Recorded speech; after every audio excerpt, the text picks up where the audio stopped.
গল্প শুরুর আগে আপনাদের কাছে একটি বিশেষ অনুরোধ। আমাদের চ্যানেল দ্য ওয়ান্ডার ইন বুকশেলফকে সাবস্ক্রাইব করুন। আপনাদের সহযোগিতা এবং ভালোবাসা আমাদের একান্ত কাম্য। ধন্যবাদ।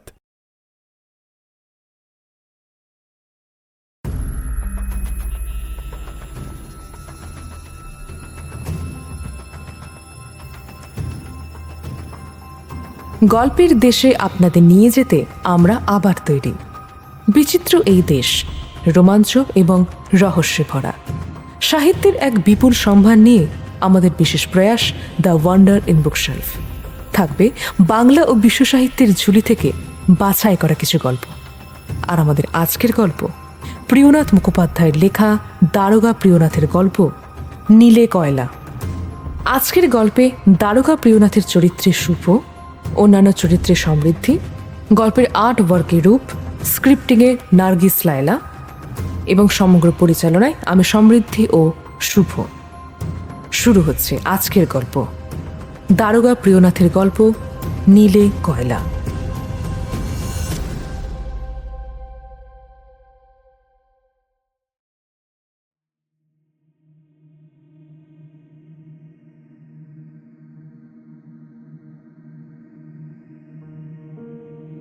হিলজার কোম্পানির নাম শোনেননি এমন মানুষ সারা কলকাতা শহরে আর কেউ নেই। সারা দেশের জিনিস আমদানি করতে আর এদেশেও জিনিসপত্র রপ্তানি করতে হিলজার কোম্পানির নাম প্রায় সর্বজন বিদিত। সময়টা 1894 সাল। ফেব্রুয়ারি মাসের কোন একটা দিনে এই হিলজার কোম্পানির মালিকের থেকেই আমাদের অফিসে একটা চিঠি এলো, যেটা ছিল খানিকটা এইরকম। আমরা আমাদিকে লন্ডন নগরের অফিস হইতে একটি পত্র পাইয়াছি। ইহার পূর্বে আমরা যে সকল নীলের বাক্স কলকাতা হইতে দালমাটা জাহাজে রপ্তানি করিয়াছিলাম, তাহার সমস্তই সময় মতো লন্ডনে গিয়া উপস্থিত হয় ও নিয়মিত রূপে সমস্তই বিক্রয় হইয়া যায়। কিন্তু এখন জানিতে পারা যাইতেছে সেই সকল নীলের বাক্সের মধ্যে কেবলমাত্র 4টি বাক্সের ভিতর নীলের পরিবর্তে কয়লা পাওয়া গিয়েছে। এ বড় সামান্য জুয়াচুরি নহে। নীল যে প্রকার অধিক মূল্যের দ্রব্য, তাতে সেই নীলের পরিবর্তে ক্রমে এইরূপ আরো অধিক কয়লা বাহির হয়। তাহা হইলে কোম্পানির যে বিলক্ষণ ক্ষতি হইবে তাতে আর কিছুমাত্র সন্দেহ নাই। এই ভয়ানক জুয়াচুরি যে লন্ডন শহরে হইয়াছে তাহা আমাদিগের বোধ হয় না।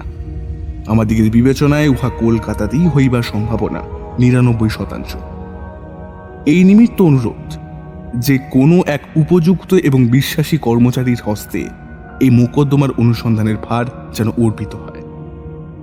নিবেদন, ইতি হিলজার কোম্পানির কর্মকর্তা।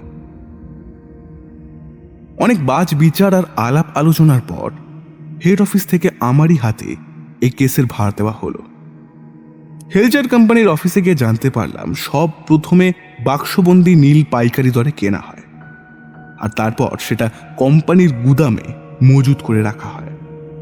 একে একে সব ব্যবস্থা পাকা করে সেসব লন্ডনে পাঠাবার যথাযথ কাজ সম্পূর্ণ হলে পরই গুদাম ঘর থেকে মাল বের করা হয়। এবারেও সেই ব্যাপারের কোনো অন্যথা হয়নি। প্রত্যেকটা নীলের বাক্স খুলে দেখা হয় আর তার একটা হিসেবও প্রস্তুত করা হয়। সেই বাক্সের চেকিং হয়ে গেলেই সেটার মুখ বন্ধ করে দিয়ে কোম্পানির লেবেল এঁটে দেওয়া হয়। তারপর মোড়ানো হয় চটের বস্তা দিয়ে, যার উপরে চিহ্ন আঁকা থাকে, যাতে বোঝায় কোনটা উৎকৃষ্ট জাতের নীল আর কোনটা নিকৃষ্ট। এভাবে সমস্ত বাক্সের পরীক্ষা নাম্বারিং সম্পূর্ণ হলে পরিশেষে গরুর গাড়িতে বোঝাই করে সেই সকল নীলের বাক্স জেটিতে পাঠিয়ে দেওয়া হয়। নীলের বাক্সগুলো যেহেতু বড় আর ওজনে খুব ভারী হয়, তাই একটা গরুর গাড়িতে 4টের বেশি নীলের বাক্স কখনোই বোঝাই করা হয় না। জেটির আর কোম্পানির 2জন সরকার জেটিতে একসাথে উপস্থিত থেকে সেই সব বাক্স মিলিয়ে নেন। সব ঠিকঠাক থাকলে, সবার থেকে গ্রিন সিগন্যাল পাওয়া গেলে সব শেষে ওগুলো জাহাজে বোঝাই করানো হয়। তা আপনারা কখন জানতে পারলেন যে বাক্সগুলোর মধ্যে নীল নেই, কয়লা রয়েছে? আর মোট কটা বাক্স এমনটা হয়েছিল? কথা হচ্ছিল হিলজার কোম্পানির ম্যানেজারের সঙ্গে। ভদ্রলোককে বেশ বিধ্বস্ত দেখাচ্ছিল। বুঝলাম এইরকম একটা বিরাট ব্যবসায়িক গণ্ডগোলের জন্য তাকে উঠতে বসতে অনেক জবাবদিহি করতে হচ্ছে। আমার প্রশ্নের উত্তরে তিনি বললেন, আগে আমার 4টে বাক্স নীলের বদলে কয়লা পাওয়া গিয়েছে। তার মধ্যে একটা বাক্স 18 ডিসেম্বর মোরন কোম্পানির নীলের হাট থেকে কেনা হয়। বাদ বাকি 3 বাক্স নীল ওই টমাস কোম্পানির থেকে হিলজার কোম্পানি 19 ডিসেম্বর কিনে নেয়। তারপর আমি সবটা দেখে শুনে হিসাব করে নীলের বাক্সগুলো বাকি বাক্সগুলোর সঙ্গে হিলজার কোম্পানির গুদামে এনে মজুত করি। সেখানে বাক্সগুলো কতদিন ছিল? বেশ কয়েকদিন, তা ধরুন দিন আসতে তো হবেই। তারপর আমাদের যথাযথ নিয়ম অনুসারে 23 ডিসেম্বর অন্যান্য অনেক নীলের বাক্সের সঙ্গে সেই 4টে বাক্স দালমাটা জাহাজে লন্ডনে পাঠানো হয়। আচ্ছা, বাক্সর ওপর ছাপ থাকে তা তো জানি, কিন্তু নীলের সঙ্গে কি কোনোভাবে কোনো চিহ্ন বা নম্বর? না দারোগা বাবু, সেরকম তো কিছু থাকে না। আসলে ওই 4টে বাক্সের ভেতর যে নীল বড়ি ছিল তা সবই অযোধ্যায় আমাদের দেশের কারিগর দিয়ে কুটিতে বানানো, তাই কোনো রকম নাম্বার বা চিহ্ন রাখা হয় না। আরও টুকটাক কয়েকটা কথা বলে ম্যানেজারকে আমি আপাতত বিদায় দিলাম, কিন্তু মনের মধ্যে অনেকগুলো খটকামুকি দিতে লাগলো। সবচেয়ে বেশি যে দুটো প্রশ্ন আমার মাথায় ঘুরপাক খাচ্ছে তা হলো, এক, কোন সময়ে কোন জায়গায় নীলের পরিবর্তে বাক্সের ভেতরে কয়লা এলো, আর দুই, সেই অসীম সাহসী ব্যক্তিটিকে যে চারপাশে এত লোক থাকা সত্ত্বেও, গার্ড থাকা সত্ত্বেও, কুলি মজুর থাকা সত্ত্বেও সকলে চোখ এড়িয়ে এই কাজটি করল। সে কি একা, নাকি তার সঙ্গে আরো অনেকেই জড়িত আছে? আচ্ছা, যদি এমনটা তো হতেই পারে যে যে সময়ে ওই নীলগুলো কেনা হয় বা কেনার পর হিলজারের গুদামে লোড করা হয় সেই সময়েই চুরিটা হয়েছে। আবার হয়তো এমনটাও হতে পারে যে হিলজার কোম্পানির গুদাম থেকে গরুর গাড়িতে বোঝাই করার সময়ই কেউ বা কারা ওই নীলের বাক্স হাত সাফাই করে বদলে ফেলেছে। কিন্তু গাড়িটা তো থাকে জেটিতে, আর গুদাম থেকে জেটির দূরত্ব খুব বেশি নয়। তাহলে অতটুকু সময়ের মধ্যে 4-4টে বাক্স বদলে ফেলা কি সম্ভব? কারণ বাক্সগুলোকে ততক্ষণে ছাপ মারা চটের বস্তা দিয়ে মোড়ানো হয়ে যায়। সুতরাং বাক্স বদল করতে হলে মোড়কগুলোকে সাবধানে খুঁড়ে আসল বদলে নকল বাক্স দিয়ে সেগুলোকে ফের মুড়ে ফেলতে হবে। না না না না না, এ তো এক প্রকার অসম্ভব কাজ বলে মনে হচ্ছে। তাহলে চুরিটা হলো কখন, আর কোথায় বা হলো? এখানে একা একা দাঁড়িয়ে কি ভাবছেন স্যার? কে? আরে মনোজ যে, এসো এসো এসো এসো। কবে ফিরলে বেনারস থেকে? চলো ভিতরে চলো। ফিরেছি কাল রাত্রি 11টা নাগাদ। আজও যদিও ছুটি ছিল, তবুও কাজে চলে এলাম আর কি। মানে পুলিশি পেশায় বেশি দিন ছুটি কাটাতে ভালো লাগে না। আপনি আমার চেয়ে বেশি ভালো জানেন স্যার। আচ্ছা, ও সব বাদ দিন, আপনার কথা বলুন। আস্তে আস্তে শুনছিলাম আপনার ঘাড়ে নাকি একটা বিশাল বড় কেসের দায়িত্ব এসে পড়েছে, একেবারে হিলজার কোম্পানির অন্দরে জুয়া চুরির কেস। আপনার তো নাওয়া খাওয়া সব লাটে উঠবে স্যার। উঠবে বলছো কি হে ভায়া? উঠেছে। আমাদের লাইনে কে কবে শান্তি করে দুবেলা দুটো ভাত মুখে তুলতে পেরেছে বলো তো? সেই দেখো না, এখনো দুপুরের খাওয়াটাও খাওয়া হয়নি। বাইরে দাঁড়িয়ে কেস নিয়ে ভাবছিলাম। এই আচ্ছা দাঁড়াও, চাটা বলে দিই কেমন? কে বেয়ারা? হ্যাঁ স্যার। এই দুটো চা পাঠিয়ে দাও তো, আর সঙ্গে দুটো ডিম টোস্টও বলে দিও। চাও। ঠিক আছে স্যার। বেয়ারা অর্ডার নিয়ে চলে যেতে আমি একটু হাত পা ছাড়িয়ে বসলাম। আজ অনেক দিন ছুটির পর মনোজ ডিউটিতে জয়েন করলো। ও এই থানারই এসআই, আমার থেকে অনেকটাই জুনিয়র, তবে খুব বিচক্ষণ আর বুদ্ধিমান। তাই আমি ওকে পড়াপড়ি একটু স্নেহই করি। ও ভীষণ সম্মান করে আমাকে। কিছুক্ষণ পর মনোজ জিজ্ঞেস করলো, কেসটার ব্যাপারটা আবছা শুনলাম, পুরো ব্যাপারটা স্পষ্ট জানা নেই, একটু বলুন না শুনি। আমি মনোজকে আগাগোড়া সবটা খুলে বললাম। আমার মাথায় কোন কোন খটকা নিয়ে কি কি চিন্তা ভাবনা চলছে সেগুলোও জানালাম। সবটা শুনে সে বলল, আচ্ছা স্যার, এমনটা কি হবার কোনো সম্ভাবনা আছে? মানে যেমন ধরুন, এই চুরির কাজটা জাহাজের ভেতরেই হয়েছে। কারণ একে তো অনেক দিন পর্যন্ত মালগুলো জাহাজের ভেতরেই থাকে, তার উপরে জাহাজে কয়লারও অভাব নেই।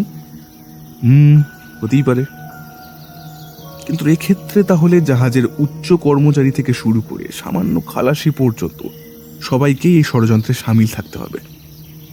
তুই একজনের পক্ষে কাজ করা সম্ভব নয়। আচ্ছা, তাহলে যদি এ কাজ লন্ডনই হয়ে থেকেছে, তাহলে সেখানেই হয়তো এই জোর চুরিটা করে ঘটনাটা এমন করে সাজিয়েছে যেন দেখে মনে হয় এই দুষ্কর্মখানা এই দেশ থেকেই হয়ে এসেছে। তোমার কথাই যদি ঠিক হয় মনোজ, তবে তো আরো বড় বিপদ দেখছি। কারণ বিলেতের অবস্থা সম্পর্কে তো আমার কিছুমাত্র ধারণা নেই। এবার চুরিটা ওখানে হলেও আমি কিভাবে কাজে কিনে যেতে পারবো? বেয়ারে এসে খাবার রেখে গেল। মনোজের সঙ্গে আরো মিনিট 30 নানা কথা হলো। তারপর সে উঠে পড়লো বেরোনোর জন্য। ওকে আজই হেড অফিসে হাজিরা জানিয়ে আসতে হবে। সে যাবার আগে বলে গেল, তার যদি এই অনুসন্ধান কাজে কোনো প্রয়োজন হয় আমি যেন তাকে নির্দ্বিধায় জানাই। আমার প্রথম দিনের অনুসন্ধানে কোনো ফল মেলেনি, কিন্তু দ্বিতীয় দিন বেরোনোর আগে হঠাৎ মনে হলো যে কলকাতায় তো সমস্ত গরুর গাড়িরই মিউনিসিপ্যাল অফিসে ট্যাক্স দিতে বাধ্য থাকে। সুতরাং প্রত্যেক গাড়িরই মিউনিসিপ্যালিটির থেকে আলাদা আলাদা নম্বর থাকবে। আর ব্যবসায়ীরা তো গরুর গাড়ি করে কোনো জায়গা থেকে অন্যত্র জিনিসপত্র পাঠাবার সময় প্রত্যেক গাড়ির সঙ্গে লোক পাঠাতে পারেন না, তাই তারা কেবল গাড়ির নম্বর লিখে দিয়ে থাকে।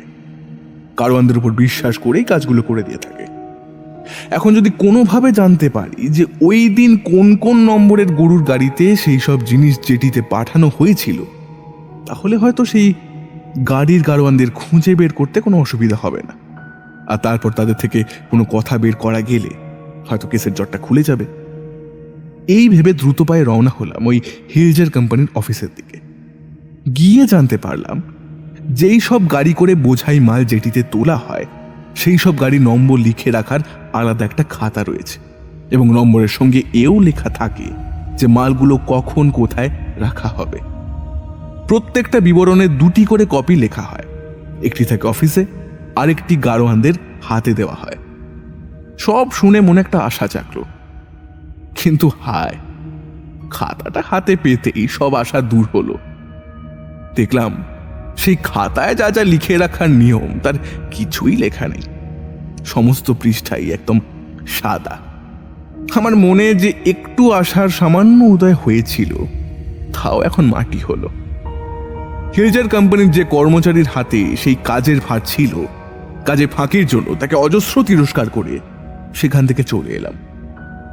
এভাবে আরো 10টা দিন কাটলো, কিন্তু দুর্ভাগ্যবশত কেস সলভের কোনো ক্লুই হাতে পাই না। এইভাবে এলো 12ই ফেব্রুয়ারি। সেদিন সন্ধে অফিসে বসে আছি, একজন লোক এসে খবর দিল, হিলজার কোম্পানি অফিসে আবার গন্ডগোল হয়েছে, আপনাকে এখনই আবার যেতে হবে। আমি আপনাকে সঙ্গে করে নিয়ে যেতে এসেছি হুজুর। কি হয়েছে, তুমি কিছু জানো? আগে না, আমি শুধু তো আপনাকে নিয়ে যাওয়ার হুকুম পেয়েছি। আর কথা বাড়ালাম না। লোকটার সঙ্গে তখনই রওনা দিলাম সেই অফিসের দিকে। গিয়ে জানতে পারলাম রোজকার নিয়ম অনুযায়ী সেই দিন বেলা 3টের সময় 8টা গাড়ি বোঝাই নীল হিলজার কোম্পানির অফিস থেকে 2 নম্বর জেটিতে পাঠানো হয়। যেসব গরুর গাড়িতে নীলগুলো পাঠানো হয় তার মধ্যে একটি গাড়িতে কেবল 3 বাক্স নীল ছিল, বাকি 7টা গাড়িতে ছিল 4টি করে বাক্স। আর সমস্ত মাল সিটি অব ডাবলিন জাহাজে বোঝাই করে লন্ডন শহরে যাওয়ার জন্য পাঠানো হয়। সমস্ত বাক্স গুদাম থেকে জেটিতে পাঠানোর কিছুক্ষণ পরে অফিসের এক ঊর্ধ্বতন কর্মচারী বাক্সগুলো ঠিকঠাক জেটিতে আনা হয়েছে কিনা তা জানবার জন্য জেটিতে যায়। অনুসন্ধান করে জানতে পারে কেবলমাত্র একটি গাড়ি ছাড়া সব বাক্সই পৌঁছেছে। যে গাড়িটি আসেনি তাতে ছিল 4টি বাক্স, যার মূল্য 5,000 টাকার কম নয়। ব্যাপার দেখে তার কদিন আগে জুয়া চুরি করে বদলে যাওয়া তার 4টি বাক্সের কথা মনে পড়ে যায়। এবার স্বাভাবিকভাবেই সে চিন্তিত হয়ে পড়ে। তারপর জেটি থেকে বেরিয়ে তার অধীনস্থ কর্মচারীদের সেই গরুর গাড়ির সন্ধানে পাঠায়। প্রায় 1 ঘন্টা পর কর্মচারীদের মধ্যে একজন এক গাড়ি নীলের সঙ্গে এসে উপস্থিত হয়। নম্বরের সঙ্গে বাক্সগুলোকে মিলিয়ে দেখা যায় সেগুলো তাদেরই পাঠানো বাক্স। তখন তিনি কর্মচারীটির ওপর সন্তুষ্ট হয়ে তাকে ধন্যবাদ দেন এবং এও বলেন মনিবের কাছে তার পদোন্নতির কথা বলবেন। কিন্তু এরই মধ্যে ঘটল আরেক কাণ্ড। জেটি থেকে সরকার এসে খবর দিল যে গাড়িটা এতক্ষণ জেটিতে আসেনি সেটা এখন চলে এসেছে। পথে গাড়ির একটা গরু অসুস্থ হয়ে পড়াতে তার দেরি হয়ে যায়। সরকার জানালেন তিনি সব গাড়ির সব নীলের বাক্স হিসেব করে মিলিয়ে দেখে নিয়েছেন, সবকিছু একদম ঠিকঠাকই আছে। সবটা শুনে কর্মচারীবাবু তো একদম বিস্ময়ে থ হয়ে গেলেন। এদিকে সরকার বলছে যেটিতে এখন মাল সমেত 8টা গাড়ি বহাল তবিয়তে হাজির। এদিকে তারই সামনে 4 বাক্স মাল নিয়ে অন্য একটা গাড়ি দাঁড়িয়ে রয়েছে। এইরকম ধাঁধা ধরানো অবস্থায় কি করা কর্তব্য বুঝতে না পেরে কর্মচারীবাবু আমাকে খবর পাঠিয়েছে। এবার সবটা শুনে আমিও মালসহ গরুর গাড়িটির সামনে গিয়ে অবাক হলাম। তারপর কর্মচারী বাবুকে নিয়ে জাহাজে গেলাম। সেখানে যতগুলো বাক্স বোঝাই করা হয়েছিল গুনে দেখি তাতে প্রকৃতই 31টি বাক্স আছে। তার মানে সরকার মশাই ভুল কিছু বলেননি। আমি তৎক্ষণাৎ সেই বাক্সের নম্বর মিলিয়ে দেখতে লাগলাম। লক্ষ্য করলাম যে নম্বরের 4টে বাক্স বাইরে এখনো সেই গরুর গাড়ির উপর রয়েছে, সেই একই নম্বরের 4টে বাক্স জাহাজের ভেতরেও রয়েছে। আমি সেখানকার ভৃত্যদের আদেশ করলাম বাইরের গাড়িটার বাক্সগুলোকে ভিতরে আনতে। বাক্সগুলো এনে ওরা জেটির ভেতর রাখতেই আমি আরেক দফা অবাক হলাম। জেটির ভেতর বোঝাই করা 31টা বাক্স আর বাইরের সেই 4 বাক্সের প্যাকিংয়ের মধ্যে বিন্দুমাত্র অমিল নেই। মোড়াই করা চটও এক আর চটের উপর লেখা নম্বরও এক। এক বিলম্ব দেরি না করে আমি সব কটা বাক্সকে খুলতে বললাম। যে 4টি বাক্স জাহাজ থেকে নামিয়ে নিয়েছিলাম প্রথমে সেগুলোই খুলতে আদেশ দিলাম। কি এখানে তো নীলের পরি নেই, তার বদলে বাক্স ভর্তি কয়লা। আমার বিস্ময়ের আর সীমা পরিসীমা রইল না। বুঝলাম লন্ডনে যে 4টে বাক্সের ভিতরে নীলের বদলে কয়লা বেরিয়েছিল সেই সব বাক্স কোথায় হাত সাফাই করে সরানো হয়েছিল। মনোজের মতন আমারও এক সময় মনে হয়েছিল বটে যে এ কাজ বিলেতেই কেউ ঘটিয়েছে, কিন্তু এখন আর তিলমাত্র সন্দেহ নেই আমার মনে। গরুর গাড়িতে যে বাক্স 4টে ছিল সেগুলো খুলে ফেলতে দেখি সেখানে বহাল তবিয়াতে বোঝাই করা রয়েছে নীলের বড়ি। এভাবে কিছুক্ষণ কাটলো।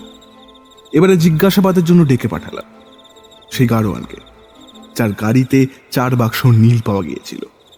জিজ্ঞেস করলাম, এই তোমার গাড়িতে যে বাক্স ছিল সেগুলো তুমি কোথা থেকে পেয়েছিলে?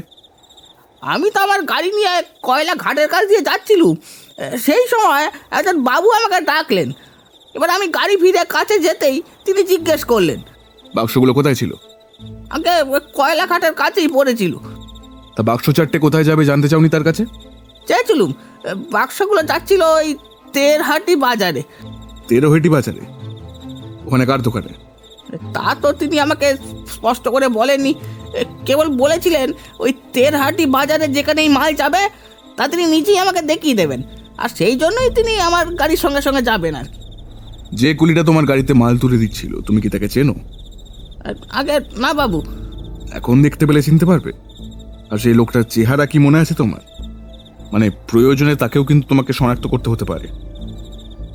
আগে দুজনের চেহারা আমার ঠিক মনে আছে বাবু, আর তাদের আবার দেখলে ঠিক চিনতে পারবো। তুমি ধরা পড়লে কিভাবে? আগে কয়লা ঘাট থেকে মাল বোঝাই করে আমি তেরহাটি বাজারের দিকে যাচ্ছিলুম, তো ওই বাবুটিও আমার গাড়ির সঙ্গে সঙ্গে এই ফুটপাথের ওপর দিয়ে হাঁটতে হাঁটতে যাচ্ছিলেন। এবার কিছু দূর যেতেই যিনি আমার গাড়ি এখানে নিয়ে এসেছেন তাকে দেখতে পায়। এবার ওনাকে টপকে আমি রাস্তাখানা পেরোতেই যাব, অমনি হঠাৎ উনি পথ আটকে দাঁড়ালেন।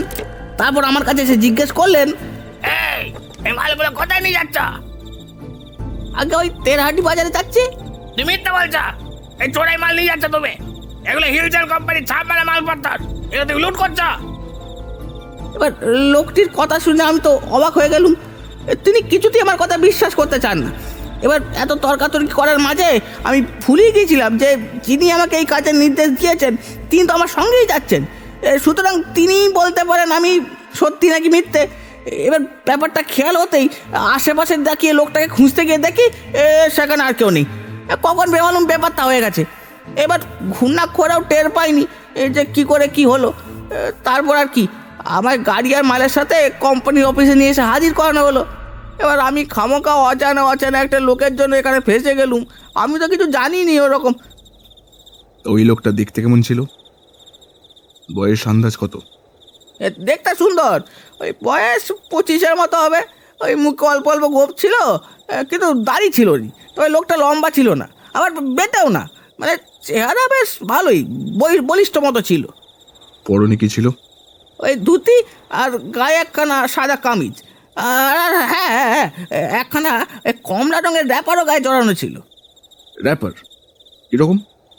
বিলিতি র্যাপার, আজকাল অনেকেই গায়ে দিয়ে থাকেন। আমার আর গারোয়ানটির কথাবার্তার মাঝে হিলজার কোম্পানির কর্মচারী যে এই গরু গাড়িটি ধরে এনেছিল সে এসে উপস্থিত হলো। গারোয়ান আমায় সেই লোকটার যা বর্ণনা দিল তেমন কাউকে তখন বা আগে কখনো দেখেছে নাকি তাকে জিজ্ঞাসা করলাম। উত্তরে সে বলল, এই গাড়োয়ানটি যা বলছে তেমন চেহারার লোক আমি দেখিনি। গরু গাড়ি আশেপাশে তখন অন্য কেউ ছিল না। তবে কমলা রঙের র্যাপারের যে কথাটাও বললো, তেমনই একটা কিছু জড়িয়ে একটা ছেলে ওই সবসময় ওখান দিয়ে যাচ্ছিল বটে, কিন্তু সে তো চোর হতে পারে না, কারণ সে তো আমাদের চেনা। এমনকি আমাদের অফিসে যত লোক কাজ করে সবাই তাকে চেনে। তাই নাকি? তা লোকটার নাম কি? আগে নবচন্দ্র পালিত। এই নফরচন্দ্র পালিতকে আপনারা চিনলেন কি করে? সে কি কোম্পানিতে কোনো কাজ করে? আগে হ্যাঁ তারা বাবু, আমাদের অফিসের গুদাম থেকে ওই জিনিসপত্র জাহাজে পাঠানোর সময় যিনি তদারকি করে থাকতেন তিনি 6 মাসের ছুটিতে দেশে গিয়েছিলেন। এবার তার বদলে ওই নবচন্দ্র পালিতই সেই সময় কাজে যোগ দিয়েছিল। টানা 6 মাসে খুব ভালোভাবে কাজকর্ম করেছে। তারপর আগের কর্মচারীটির ছুটি শেষ হয়ে ফিরে এলে নবচন্দ্রের কাজের মেয়াদ ফুরায়। যদিও কোম্পানি থেকে হাতছাড়া করতে চায়নি, কারণ তার কাজকর্ম খুব ভালো ছিল, কিন্তু সেই মুহূর্তে কোম্পানির আর কাজের পোস্ট খালি না থাকাতে নবচন্দ্র চলে যায়। কিন্তু তবুও সে আমাদের সঙ্গে দেখা করতে আসতো, প্রায় অফিসে তো প্রায় আসে এখনো। কর্মচারীটির থেকে সব কথা শুনে মনে মনে স্থির করলাম এই নফরচন্দ্র বলে লোকটা আসল দোষী কিনা তা খুঁজে বের করার আগে একবার তাকে গারোয়ানটিকে দেখানো যাক, দেখি সে চিনতে পারে কিনা। অফিস থেকে ঠিকানা নিয়ে যখন আমরা নফরের বাড়ি থেকে এলাম তখন রাত প্রায় 8টা, কিন্তু সেখানে গিয়ে তাকে দেখতে পেলাম না। বাড়ির আশেপাশের লোকজনের থেকে জানলাম যে সন্ধ্যের কিছু আগেই সে একবার বাড়িতে এসেছিল বটে, কিন্তু আবার 10 মিনিটের মধ্যেই সে কোথায় বেরিয়ে যায়।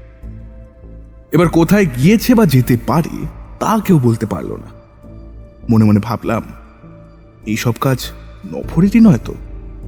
গাড়ি সমেত মাল ধরা পড়েছে জেনে হয়তো ভয় পালিয়েছে। না, এখনই বিনা প্রমাণে তাকে সন্দেহ করা উচিত হবে না, পরে আরেকবার আসতে হবে। এরপর রাত্রি 10টা নাগাদ আবার তার বাড়িতে এলাম, দেখি সে এখনো ফেরেনি। রাত্রি 12টার পর আরো একবার এলাম, দরজা তখনও বন্ধ।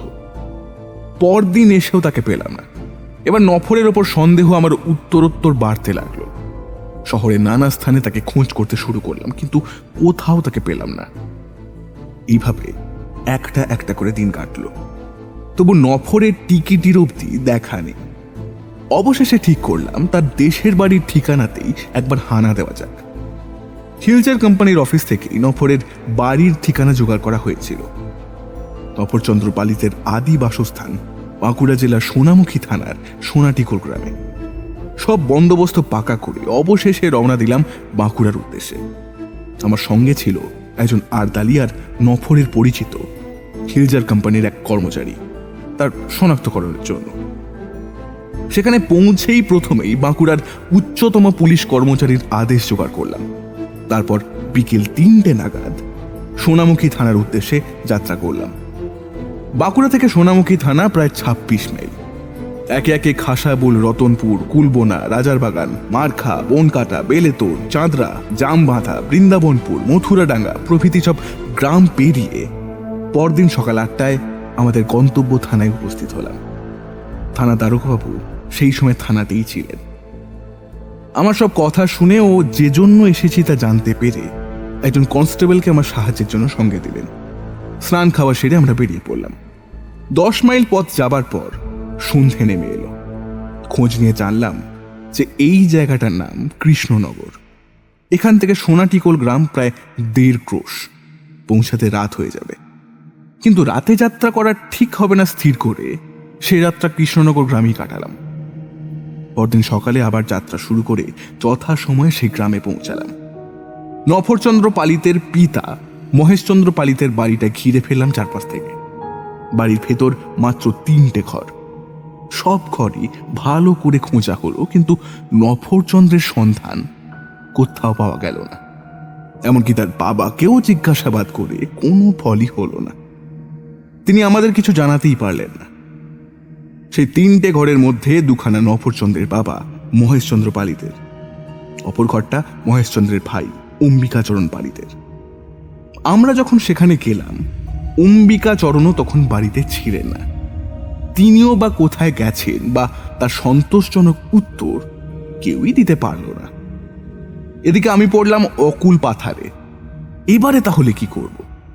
এত বড় জুয়াচুরি কেসে যদি একটা ক্লু পেয়েছিলাম, তার পিছনে একটা ধাওয়া করেও তো কাজের কাজ কিছুই হলো না। এসব ভাবতে ভাবতে আমি তখন কৃষ্ণনগর অভিমুখে যাত্রা করলাম। আর যাবার সময় মহেশচন্দ্র পালিতে 2-3 আত্মীয়কে সঙ্গে করে নিয়ে গেলাম। এবার নফরচন্দ্রের আত্মীয়দের সঙ্গে করে নিয়ে আসার পেছনে আমার কয়েকটা উদ্দেশ্য ছিল। এই নফরচন্দ্র লোকটা যদি আদতেও দোষী হয়, তবে এতে বিন্দুমাত্র সন্দেহ নেই যে সে প্রচণ্ড ধূর্ত একজন। সুতরাং অপকর্ম করে এসে সে যে নিজের বাড়িতে লুকিয়ে বসে থাকবে না, সেটাই স্বাভাবিক। গা ঢাকা দিতে গেলে হয় সে কোনো আত্মীয়ের বাড়িতে যাবে, নয়তো কোনো কাছের বন্ধুর বাড়িতে। আর সেই সব ঠিকানার খোঁজ পেতেই নফরচন্দ্রের বাড়ির 2-1 লোককে আমাদের সঙ্গে করে আনা হয়েছিল। তাদেরকে ভালোভাবে জিজ্ঞাসাবাদ করার পর কয়েকটা ঠিকানা জোগাড় হলো। আর দেরি না করে আমি সেই দিনই কৃষ্ণনগর থেকে বেরিয়ে 15 মাইল দূরে করিমপুর গ্রামে গিয়ে উপস্থিত হলাম। নফরচন্দ্রের মামা বিহারীলাল সিংহ সেই গ্রামে বসবাস করেন, কিন্তু বাড়িতে গিয়ে বিহারীলালকে দেখতে পেলাম না। সেখানে এখন কেবল তার স্ত্রী ননিবালা দেবী ছিলেন। বিহারীলাল বাবুর কথা জিজ্ঞাসা করাতে তিনি বললেন, উনি তো আজ 3 দিন হলো জাম করে গ্রামে গেছেন। সেখানে তার এক বোন থাকেন কি না, তার সঙ্গে দেখা করতে। কবে ফিরবেন ঠিক নেই। আচ্ছা, এর মধ্যে কি নফরচন্দ্র আপনাদের এখানে এসেছিল? কে? নপু? হ্যাঁ, এসেছিল তো। ছিল তো এখানে 8-9 দিন। তারপর ওর কাকা এসে ওকে তাড়াতাড়ি করে কোথায় যেন নিয়ে চলে গেল। কাকা মানে অম্বিকাচরণ পালিত? আগে হ্যাঁ, কিন্তু আপনি কে? এসব প্রশ্ন করছেন কেন? কিছু কি হয়েছে? নপুর বাড়িতে সকলে ভালো আছে তো? আমি ননিবালা দেবীকে আসল কথা কিছুই বললাম না। কয়েকটা কথার উত্তর দিয়ে তখনকার মতো বিদায় নিয়ে চলে এলাম। পথে আস্তে আস্তে আমার মনের মধ্যে কয়েকটা কথা বেশ খচখচ করতে লাগলো। অম্বিকাচরণ পালিত কেন আচমকা গিয়ে ভাইপোকে সেখান থেকে নিয়ে চলে গেলেন? আর গেলেনই বা কোথায়? বাড়ি তো তাদের কেউই যায়নি। তবে এতক্ষণ অব্দি নফরচন্দ্রকে অনুসন্ধান করা আমার উদ্দেশ্য ছিল, আর এখন সেই তালিকায় তার কাকা অম্বিকাচরণকেও খুঁজে বের করা দরকারি হয়ে পড়ল। গ্রামে যদি আরো কোনরূপ সংবাদ পেতে পারি, এই আশায় প্রায় সারাটা দিনই সেই গ্রামে ছদ্মবেশে ঘুরে বেড়ালাম। রাত্রিটা গৃহস্থের বাড়িতে আশ্রয় থেকে পরদিন ভোরেই করিমপুর গ্রাম ছাড়লাম। করিমপুর থেকে ডেঙ্গালা গ্রাম প্রায় 6 মাইল দূর। এখন পথ চলছি সেই গ্রামের উদ্দেশ্যেই। সেখানে নফরচন্দ্র পালিতের ভগ্নিপতি বজ্রমোহন সাঁইয়ের বাড়ি, কিন্তু এখানে আসাটাও বিফলে গেল। সেখানে নফরচন্দ্র বা তার কাকা অম্বিকাচরণের কোনো সন্ধান পেলাম না। পরদিন আরো মাইলখানিক পথ পেরিয়ে হাজির হলাম খাসবাগ গ্রামে। এখানে অম্বিকাচরণের শ্বশুর হরিচরণ দত্তের বাস। খোঁজ করে জানলাম এখানে গত 1 বছরের মধ্যে নফরচন্দ্র বা অম্বিকাচরণ কেউই আসেনি। খোসবাগ থেকে মহেশপুর প্রায় 4 মাইল। সেই গ্রামে থাকেন অম্বিকাচরণের মেয়ে জামাই, কিন্তু এখানেও সেই একই ব্যাপার, তারা কেউই আসেননি এখানে। আরো 6 মাইল পথ পেরিয়ে পৌঁছালাম বেটুর গ্রামে। এইখানে থাকেন অম্বিকাচরণের ভগ্নিপতি নকুর মল্লিক। সেখানে গিয়ে জানলাম গত মাসেই অম্বিকাচরণ এখানে এসেছিল, কিন্তু একাই, তবে থাকেনি। সৌজন্য সাক্ষাতের পর খাওয়া দাওয়া করে চলে যায়। এবার কোথায় গেছে কেউই বলতে পারল না। আমি মনে মনে বড়ই মুষড়ে পড়লাম। এভাবে একের পর এক গ্রাম থেকে, একের পর এক ঠিকানা থেকে কোনো রকম খবর না পেয়েই ফিরে আসছি। নফরচন্দ্র বা অম্বিকাচরণ কারোর কোনো সন্ধানই পাচ্ছি না। তাহলে কি এই কেসের ব্যাপারটা কখনোই মিটবে না? এসব ভাবতে ভাবতেই হঠাৎ মনে পড়ল, আচ্ছা, তারা এরই মধ্যে নিজেদের বাড়ি সোনাটিকোল গ্রামে ফিরে যায়নি তো? আরও একবার সেখানে যাওয়াটা খুব দরকার। আর বিলম্ব না করে ফের রওনা দিলাম নফরচন্দ্রের গ্রাম সোনাটিকোল গ্রামের উদ্দেশ্যে। গিয়ে জানতে পারলাম যে নফরচন্দ্র এখনো না ফিরলেও অম্বিকাচরণ ফিরে এসেছেন। তাকে পেলাম তার বাড়ির ভেতরে। আমার পরিচয় জানতে পেরে তিনি বললেন, দাদার কাছে শুনেছিলাম আপনার এখানে আসার কথা, গিন্নির কাছে শুনলাম আপনি নাকি আবার খোঁজ করছিলেন। তো কি ব্যাপার বলুন, আমি কি করে আপনাকে সাহায্য করতে পারি? আপনার ভাইপো নফরচন্দ্র এখন কোথায়? তা তো জানি না, আমার জানা তো কথাও নয়। নবচন্দ্র জবে থেকে কলকাতায় গিয়েছে তখন থেকে তো তাকে দেখি নাই। অম্বিকাচরণের কথা শুনে যা বুঝলাম, এ অত্যন্ত চালাক একটা লোক। এত সহজের পেট থেকে কথা বের করা মুশকিল। মনে মনে ভীষণ রাগ উঠলেও সেখানে আর বাক্য ব্যয় না করে তাকে সঙ্গে নিয়ে সেখান থেকে বেরিয়ে এলাম। যদিও আমার সঙ্গে আসতে তার ঘোরতর আপত্তি ছিল, কিন্তু আমি পুলিশের উচ্চপদস্থ কর্মকর্তা শুনে বিশেষ সুবিধা করতে পারল না। এরপর অম্বিকাচরণকে নিয়ে আমি সেই কৃষ্ণনগর গ্রামে পুনরায় ফিরে এলাম। জায়গাটা সোনামুখী থানার অধীনে, সুতরাং এই থানার সাহায্য নিয়েই আমার এই অনুসন্ধানে নিযুক্ত হওয়া কর্তব্য। থানায় গিয়ে বড়বাবুকে সবটা জানাতেই তিনি আমায় সর্বপ্রকার সাহায্য করতে প্রতিশ্রুত হলেন এবং আমার সঙ্গে কাজের জন্য একজন কর্মচারীকেও দিলেন। আমার কাছে সবটা শুনে তাঁরও মনে হলো যে অম্বিকাচরণই তার ভাইপো নফরচন্দ্রকে কোথাও লুকিয়ে রেখে এসেছে। থানায় বসে আমরা আবারও অম্বিকাচরণকে ভালোভাবে বোঝালাম, কথা আদায়ের চেষ্টা করলাম, কিন্তু কিছুতেই কিছু লাভ হলো না। সে কোনো মতেই মুখ খুলল না। এমনকি সে যে করিমপুর গ্রামে বিহারীলাল সিংহের বাড়িতে গিয়ে সেখান থেকে নফরচন্দ্রের সঙ্গে একসঙ্গে বেরিয়ে কোথায় গিয়েছিল সেটাও এক বাক্যে অস্বীকার করল। এইসব দেখে আমার সঙ্গে থাকা সোনামুখী থানার কর্মচারীটি বললেন, স্যার আপনি আমাকে আদেশ করুন, ওই অম্বিকাচরণকে এমন মার মারবো না যে সত্যি কথা সব গল গল করে মুখ দিয়ে বেরিয়ে আসবে। সে তখন থেকে আপনি ভালো করে বোঝাচ্ছেন, আর ওই ব্যাটা কিনা তখন থেকে দেমাগ দেখাচ্ছে।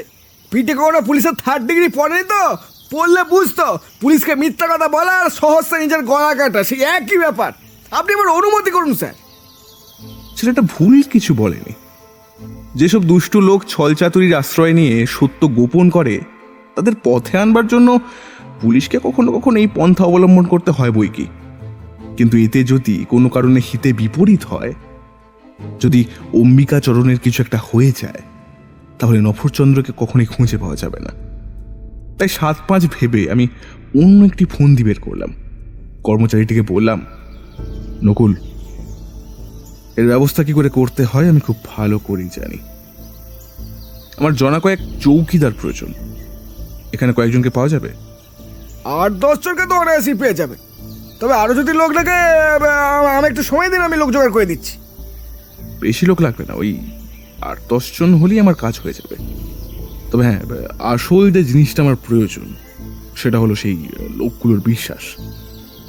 আমি যা করব বা তাদের দিয়ে করাবো সেটা যেন তাদের কেউই কখনো বাইরে প্রকাশ না করে। তা আমি কি তাদের উপর সেরকম ভরসা করতে পারি নকুল? একদম চোখ বুঝে স্যার, ওই নিয়ে তোরা আছে, ওদের কাজই ওটা। আপনি কেবল হুকুম করবেন ওদের। বেশ, তুমি তাহলে ওদের এখানে নিয়ে এসো, আর সেই সঙ্গে 3-4টে কোদালও জোগাড় করে আনো। আমরা আমাদের কাজ আজ রাতেই শুরু করব, কেমন?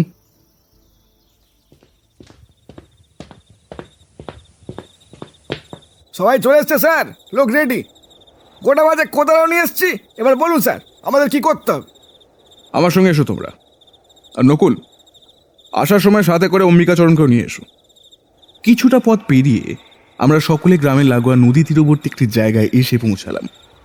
রাত নিঝুম। সন্ধে হতে না হতেই গ্রামের সকলে নিদ্রা গেছে, সুতরাং আশেপাশে আমরা কজন ছাড়া আর কারো চিহ্ন মাত্র নেই। সামনের একটা জায়গায় ইঙ্গিত করে দেখিয়ে চৌকিদারদের আদেশ করলাম সেখানে একটা খাল খুঁড়তে। সঙ্গে এও বলে দিলাম সেইটা যেন দৈর্ঘ্যে 3 হাত আর প্রস্থে 2 হাত আর উচ্চতায় 4 হাতের কম না হয়। আমার আদেশ পাওয়া মাত্র সকলেই কাজ আরম্ভ করে দিল। চৌকিদারেরা কাজ শুরু করতেই আমি আর নকুল অম্বিকাচরণকে নিয়ে একটু দূরে গিয়ে দাঁড়ালাম। আর চোখে চেয়ে দেখি অম্বিকাচরণ তার মুখে যথাসাধ্য নির্বিকার ভাব ফুটিয়ে সেখানে দাঁড়িয়ে রয়েছে। কিন্তু আমি পুলিশের লোক, আমি জানি এমত অবস্থায় একজন বন্দির মনের অবস্থা কেমন হতে পারে, তাই তাকে পরখ করবার জন্য নকুলকে জিজ্ঞেস করলাম, নকুল, তুমি কি কিছু আন্দাজ করতে পারছো আমি ঠিক কি কাজ করতে চলেছি? যে লাইনে আছি স্যার, তাতে এইটুকু বোঝা দুঃসাধ্য নয়। আপনি যা করছেন একদম ঠিকই করছেন স্যার, চিন্তা করবেন না, আমরা সবাই আপনার সঙ্গে আছি। কেউ কিছু জানতেও পারবে না। হ্যাঁ, আপনারা আপনারা আমার এত রাতে এখানে এনেছেন কেন? আর ওই লোকগুলো খোঁড়াখুড়ি করছে কিসের জন্য? আমি তো কিছু বুঝতে পারছি না।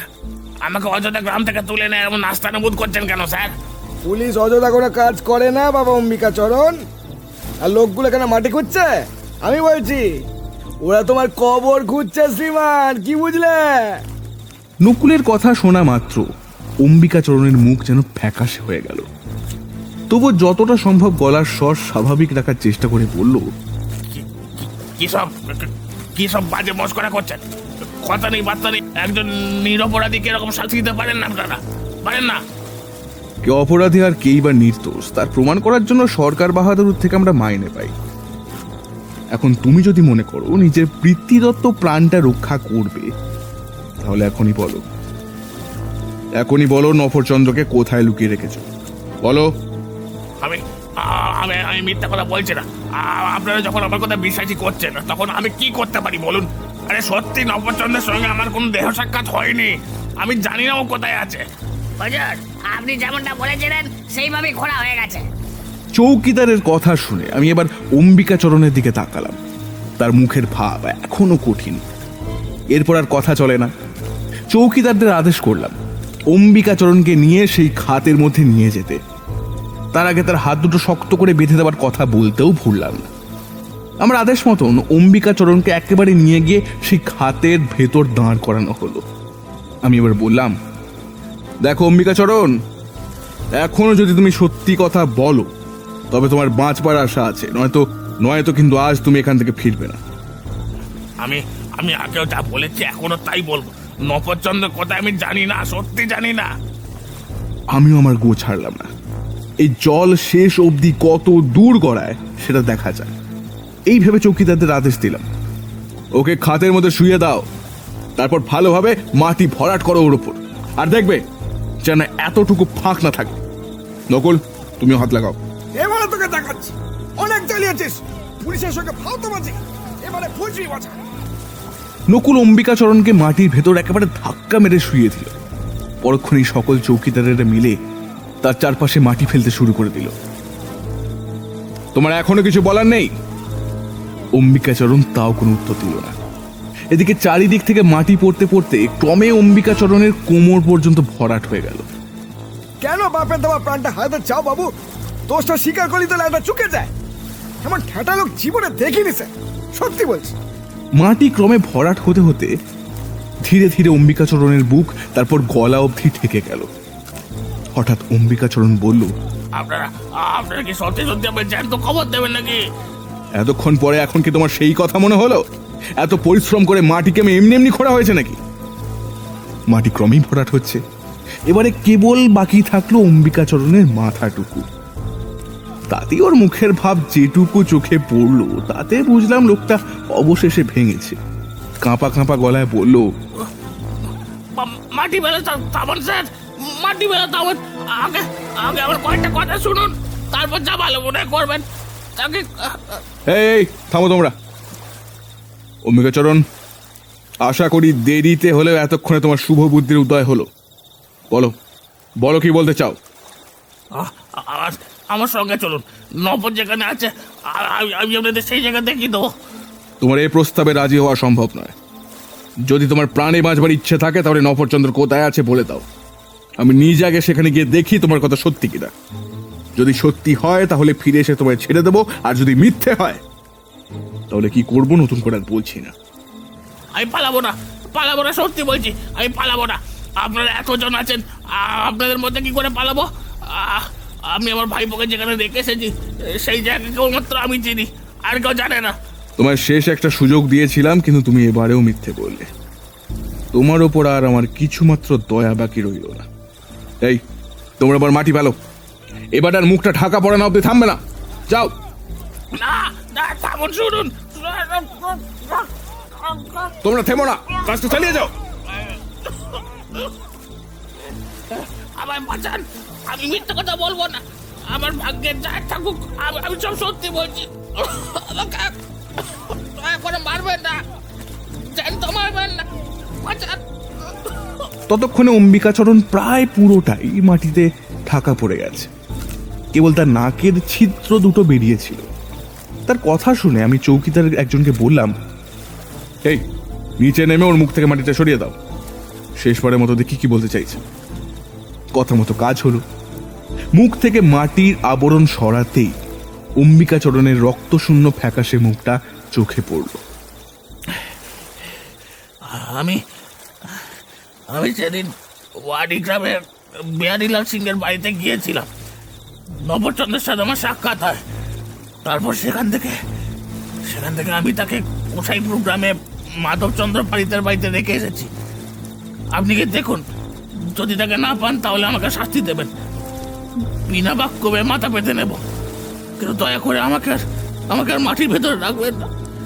আমার বড় ভয় করছে বাবু, আমাকে দয়া করুন, আমি সব সত্যি বলেছি, আমি সত্যি আর কিচ্ছু লোকাইনি। আমাকে মাটির মধ্যে রাখবেন না, আমাকে দয়া করুন। অম্বিকাচরণকে মুক্ত করে তাকে খাট থেকে তুলে আনা হলো।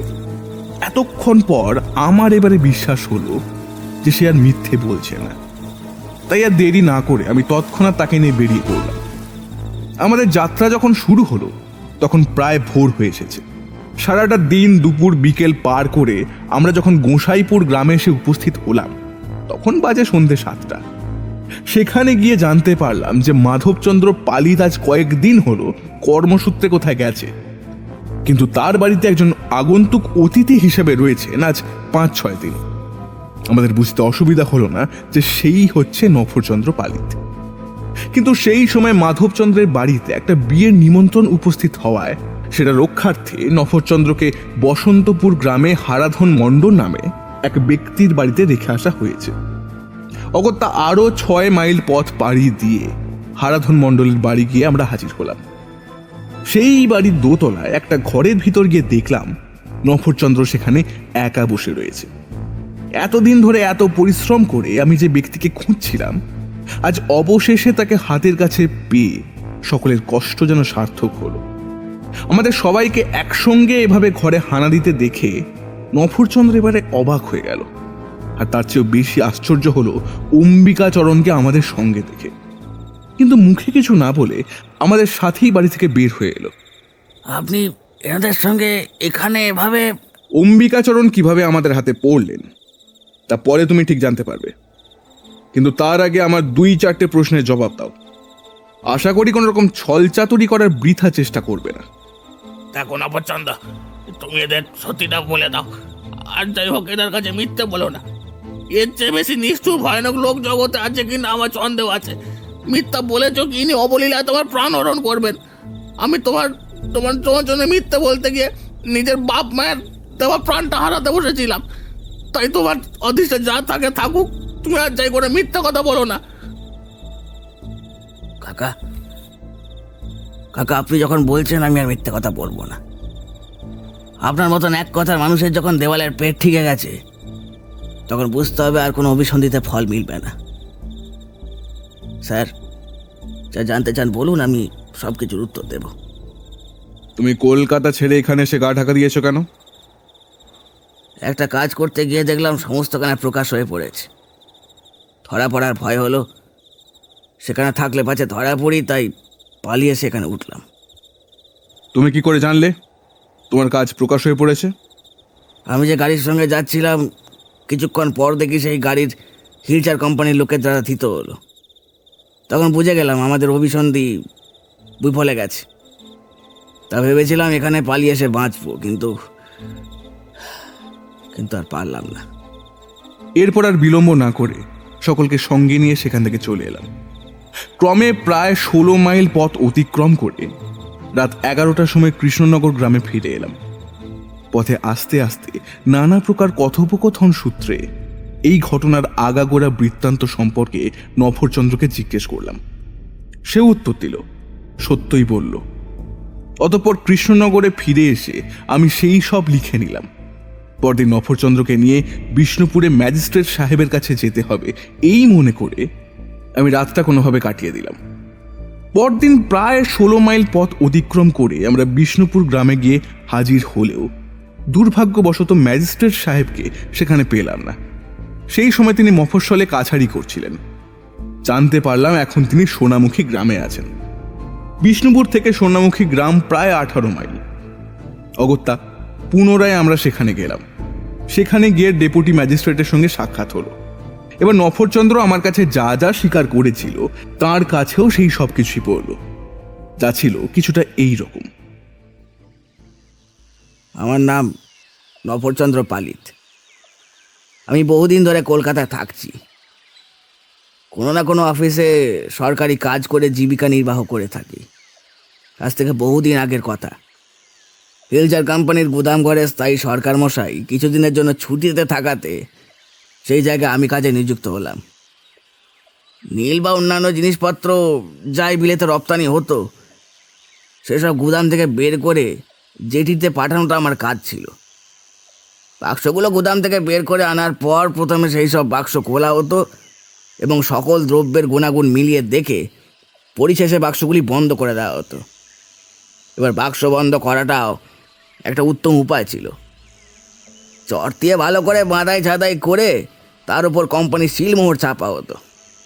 তার সাথে সাথে প্রত্যেকের উপর পৃথক পৃথক নম্বর দেওয়া হতো এবং সব শেষে গরুর গাড়িতে বোঝাই করে বাক্সগুলি জেটিতে পাঠানো হতো।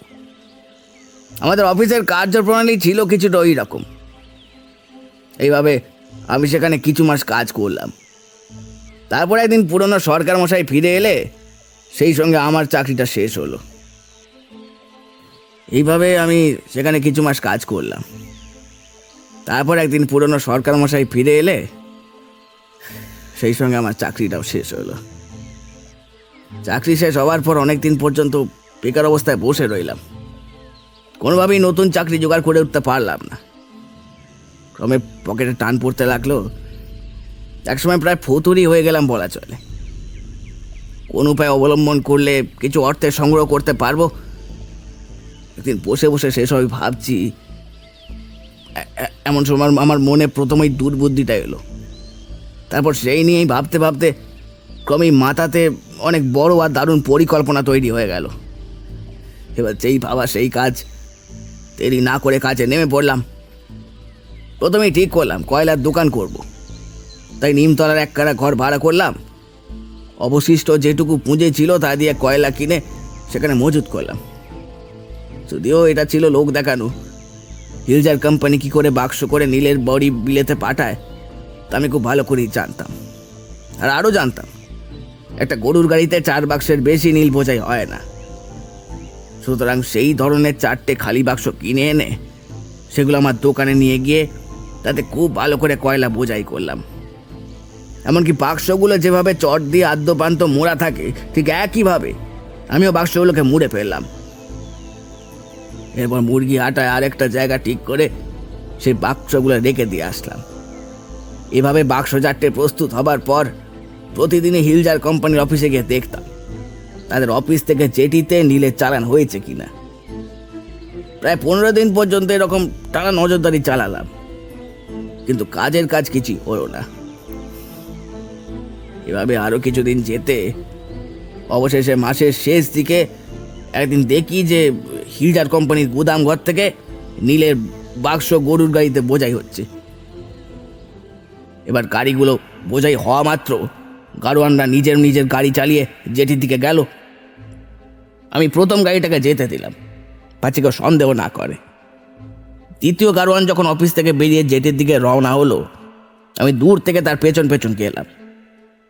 গাড়িটা যখন অফিস থেকে অনেকটা দূরে এসে পড়লো, তখন আমি কাছে গিয়ে গাড়োয়ানকে বললাম, এই দাঁড়াও, এই তুমি হিলজার কোম্পানি অফিস থেকে আসছো না? মালি যাচ্ছ না? হ্যাঁ বাবু, এতে নীলের বড়ি আছে তাই তো? তেমনটাই তো জানি বাবু। তোমার গাড়ি বোধহয় 2য় নম্বরে বোঝাই হয়েছে তাই না? আগে হ্যাঁ, তোমার চালানে কি লেখা আছে? এই মাল জেটিতে যাবে? লেখা আছে বাবু। আরে চালান লেখায় ভুল হচ্ছে বলে আমাকে অফিস থেকে পাঠালো। আমি সেই তখন থেকে তোমার গাড়ি ধরো বলে ছুটে ছুটে আসছি। এই 4 বাক্স মাল যেটিতে যাবে না, এই মাল কয়লাঘাটে যাবে। তুমি গাড়ি নিয়ে আমার পেছন পেছন এসো, যেখানে এই মাল রাখতে হবে আমি তোমাকে দেখিয়ে দিচ্ছি, চলো। হ্যাঁ, ভুল হয়েছে, আপনার সঙ্গে অন্য জায়গায় যেতে হবে। আচ্ছা ঠিক আছে, চলেন তাহলে বাবু। এই গারোয়ান তোমার কথায় মাল সঙ্গে নিয়ে যেতে রাজি হয়ে গেল? সে কি তুমি আগে থেকে চিনতো?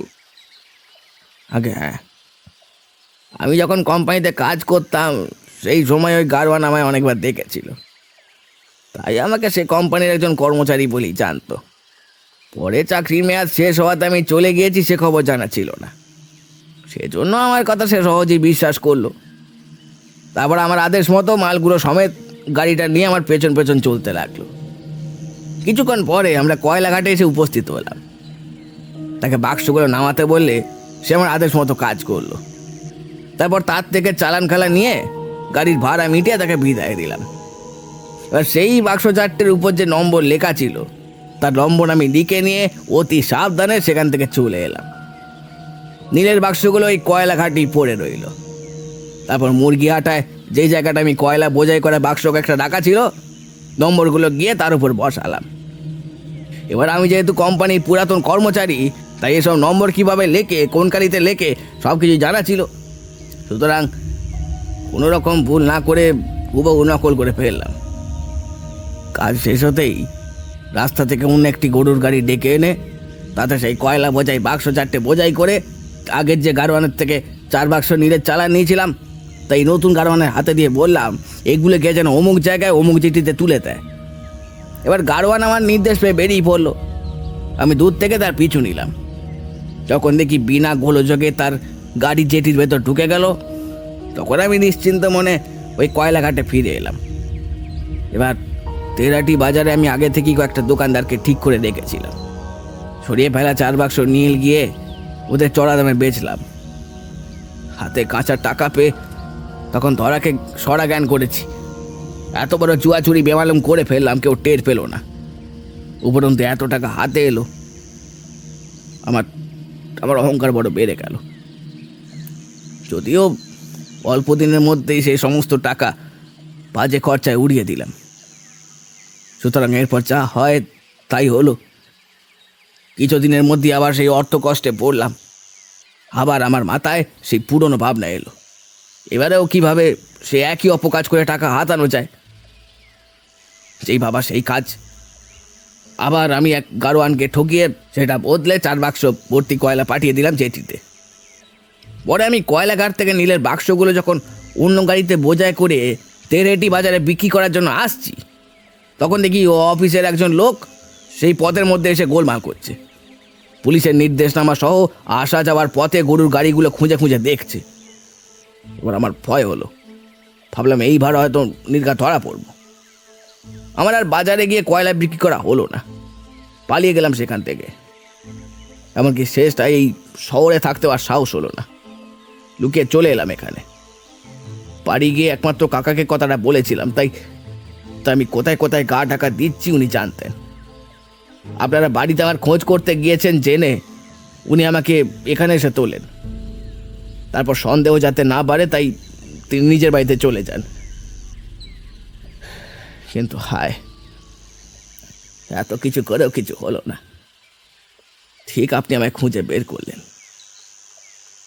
আপনি ঠিকই আমায় খুঁজে বের করলেন। আগাগোড়া নফরচন্দ্রের সমস্ত বৃত্তান্ত শুনে আমি যেমন অবাক হলাম তেমনি চমৎকৃতও হলাম বটে। এই নতুন ধরনের জুয়া চোরের ব্যাপার শুনে মনে মনে তার বুদ্ধির প্রশংসাই করলাম। শুধু মনে হচ্ছিল এই ধরনের বুদ্ধিমত্তা যদি দুষ্কর্মে না লেগে ভালো কাজে লাগাতো তাহলে দেশ ও দশের কত উপকারী না হতো।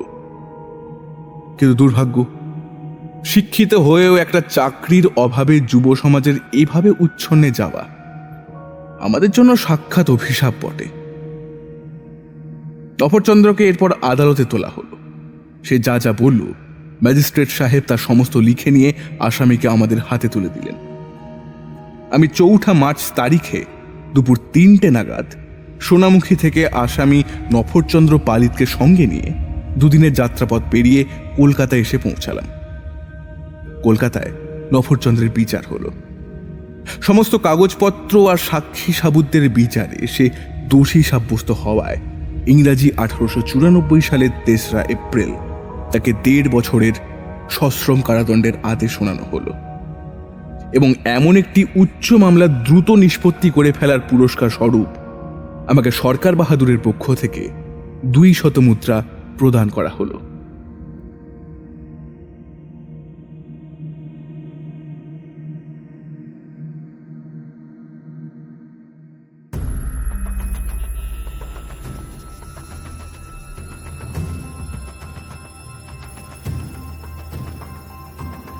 শুনলেন আজকের গল্প, প্রিয়নাথ মুখোপাধ্যায়ের লেখা দারোগা প্রিয়নাথের গল্প নীলে কয়লা। আজকের গল্পের দারোগা প্রিয়নাথ ও অন্যান্য চরিত্রে শুভ এবং ননীবালার চরিত্রে সমৃদ্ধি।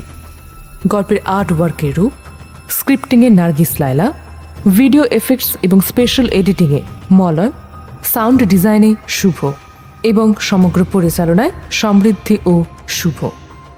আজকের গল্পটি শুনে ভালো লেগে থাকলে অবশ্যই লাইক ও শেয়ার করুন এবং আমাদের চ্যানেলকে সাবস্ক্রাইব করুন।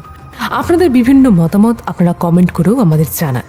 ফিরে আসবো পরের সপ্তাহে আবার এক রোমাঞ্চকর গল্প নিয়ে। শুনতে থাকুন দ্য ওয়ান্ডার ইন বুকশেলফ।